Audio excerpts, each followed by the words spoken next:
harka hin kennatin.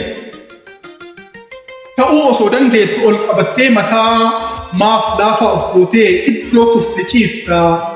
Rakkoof gadadoon keessiif salphata seetee furguggee dabarsuuf gajjachuu filattee mataaf duyda kan kee yoo gadi qabatte mataarra si'iitti gadheen gangalattu harree si godhatti kan namaaf ergamtu sireerras si baati kan lafa jibbitu. Duydarra si taa'a salphaanis jabaatee sirraa bu'uu dida haala mijeeffatee laafaanis ni cimaa yoo jalaa lallaafa.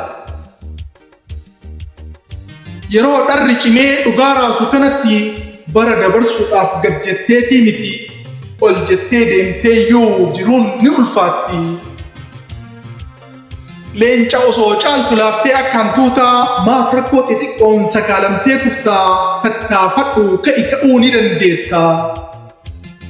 Ilaalchi yartuu ta'e dhuunfannaan mataa mogolee si buusee qaamni si naafataa miidhuma fayyaatu dhaabbachuu sodaata.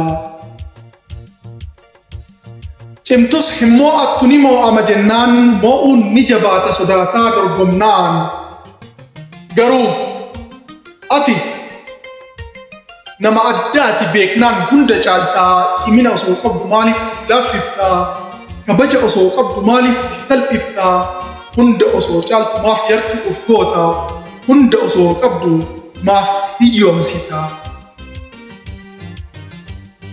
Yeroodhaaf rakkattee hundaan uffatamtus humni kan kee laafee laafaadhaan moo'amtus tattaaffii yoo goote osumaa rakkattu egereen keen ifaa har'as dukkanooftu waan baay'ee moo'amtee hin haftu. Ilaalchi kee tolee wanta gaarii yaannaan ka'uun ni salphata cimina kee beeknaan moo'uunis ni laafaa ni moo'adha jennaan. Inni akka leencaa mootiin daggalaatuu nama akka keetii salphatti moo'atu harka hin kennatin hamma feetes laaftu. Ni moo'amta yoo siin jedhan moo'ii itti mul'isi kufte yoo siin jedhan ka'ii itti garsiisi yoo laafte siin jedhan daranuu uf cimsi. Lafarratti yoo si eegan samiirra barrisi kan si tuffatu hunda jecha isaa faallessi raajii itti ta'i afaan qabachiisi.